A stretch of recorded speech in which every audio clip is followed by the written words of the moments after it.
മുട്ടത്ത് മീൻ കയറ്റി വന്ന lorry metro തൂണിലിടിച്ച് 2 പേർക്ക് ദാരുണ അന്ത്യം. ഇന്ന് പുലർച്ചെയായിരുന്നു ഈ ഒരു അപകടം. ആന്ധ്രയിൽ നിന്ന് ചേർത്തലയിലേക്ക് വരികയായിരുന്നു ലോറി ക്യാബിൻ പൂർണ്ണമായും തകർന്നു. അപകടത്തിൽപ്പെട്ട ലോറി കാണാൻ നിർത്തിയ കാറിനു പിന്നിൽ മറ്റൊരു കാറിടിച്ചാണ് വേറൊരാൾക്ക് പരിക്കേറ്റത്. ആലുവ മുട്ടത്ത് പുലർച്ചെ 1:30 മണിയോടുകൂടിയാണ് അപകടമുണ്ടായത്. ആന്ധ്രയിൽ നിന്ന് മീനുമായി ചേർത്തല ഭാഗത്തേക്ക് വരികയായിരുന്ന ലോറിയാണ് മുട്ടത്ത് വെച്ച് അപകടത്തിൽപ്പെട്ടത്. ഡ്രൈവർ ഉറങ്ങിപ്പോയതാണ് അപകട കാരണം എന്നാണ് കരുതുന്നത്. ഡ്രൈവറെ കൂടാതെ ലോറിയിൽ ഒരാൾ കൂടി ഉണ്ടായിരുന്നു. 2 പേരും മരിച്ചു.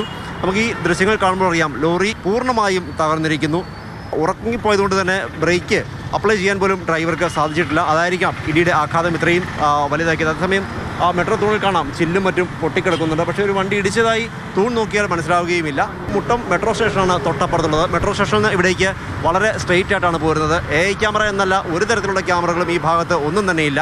മാത്രമല്ല മീനുമായി വരുന്ന വാഹനങ്ങൾ പലപ്പോഴും പുലർച്ചെ തന്നെ ലക്ഷ്യസ്ഥാനത്തെത്തുന്നതിന് വേണ്ടി നല്ല വേഗതയിലാണ് വരുന്നത്. അതിനൊപ്പം ഡ്രൈവർ ഉറങ്ങിപ്പോവുക കൂടി ചെയ്തതോടെയാണ് അപകടമുണ്ടായത്. നാട്ടുകാർ ഓടിയെത്തി രക്ഷാപ്രവർത്തനം നടത്തിയെങ്കിലും ഇരുവരുടെയും ജീവൻ രക്ഷിക്കാനല്ല. നേരത്തെയും ഈ മേഖലയിൽ സമാനമായ അപകടങ്ങൾ ഉണ്ടായിട്ടുണ്ട്, മരണം ഉണ്ടായിട്ടുണ്ട്.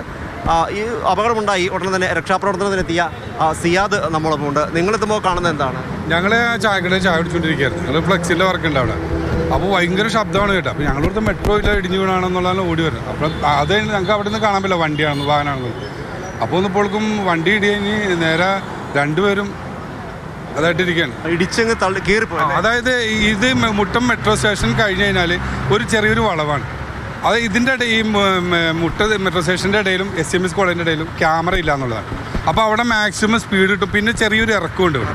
ഈ ഇറക്കമുള്ളതുകൊണ്ട് ചിലപ്പോൾ ചെറിയൊരു ഉറക്കത്തിൽ രാത്രി 1:30 2 മണിക്കുള്ളിലാണ് സംഭവിക്കുന്നത്. പക്ഷെ ഒന്നും കൂടാണ്ട് പകൽ സമയത്തും ഇത്ര ഏരിയയിൽ ഭയങ്കര അപകടങ്ങളാണ് ഉണ്ടാവുന്നത്. അപകട സാധ്യത വളരെ കൂടുതൽ. അതിനുള്ള മുന്നറിയിപ്പ് ബോർഡുകൾ വെക്കേണ്ടതായിരിക്കും ഏറ്റവും നല്ലത്, അപകടങ്ങൾ കുറയാനുള്ളത്. അപകടങ്ങൾ ഒഴിവാക്കാൻ മുന്നറിയിപ്പ് ബോർഡുകൾ, ഒപ്പം സ്പീഡ് ബ്രേക്കറുകൾ തുടങ്ങിയവ സ്ഥാപിക്കണമെന്നാണ് നാട്ടുകാരുടെ ആവശ്യം. ആന്ധ്രയിൽ നിന്നും മറ്റും ദിവസങ്ങളോളം ഓടിയെത്തുന്ന വാഹനങ്ങൾ കൂടിയാവുന്നതോടെ ഡ്രൈവർമാർ സ്വാഭാവികമായും ക്ഷീണിതരാകും.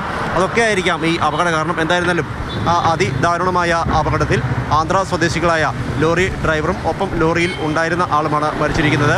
ഇരുവരുടെയും മൃതദേഹങ്ങൾ ആലുവ പോലീസ് എത്തി അങ്കമാലിയിലേക്ക് മാറ്റിയിരിക്കുന്നു. മനോജ് മാടശ്ശേരിക്കൊപ്പം പ്രദീപ് ജോസഫ്, മാതൃഭൂമി ന്യൂസ്, കൊച്ചി.